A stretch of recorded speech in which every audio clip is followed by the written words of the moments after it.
سلام علیکم بچه های جون شیرین. سلامتی تو خوبه؟ اینجا 1 دقیقه خاله را تا آخر ویدیو را گوش کنه بچه جانو. خدا ایج محل محتاج تو نکنه که محتاجی و در بدری و بیماری و بیکسی و اما قینه از بچه های جون شیرین که خدا هیچ محل محتاج تو نکنه، در بدر تو نکنه.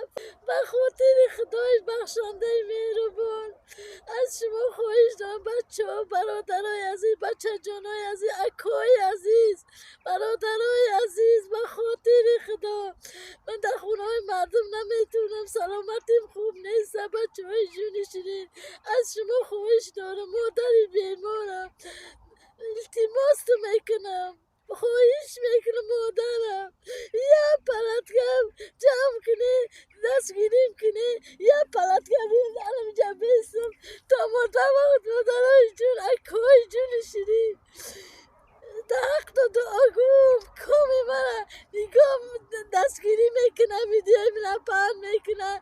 پروردگار جنت فردوس همراه باشه.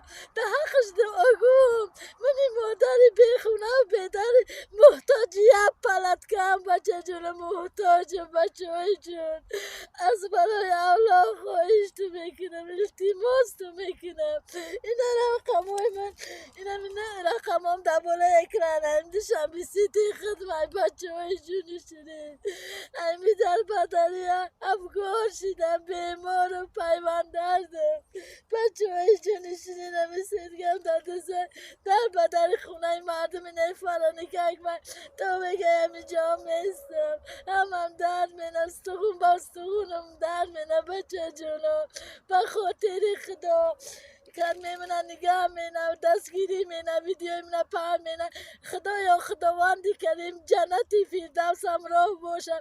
خدا برکت توبتیه کن میمونه، دستگیری مینم، ویدیو مینم، در هر کس یا رفیقش میپرد و خدا پروردگار جنت تا تقدیرش که به جنتی فردوس همراه باشه.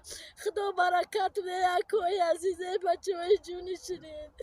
باور کنه در بدری بیمارم، نمیتونم دیگه درای مردم برم، هم درد میکنه. براسی خودم یه پلت که اگه بگیرم در اینجا بیسم. من شبان و زن در حق دعا مینم بچه های جا.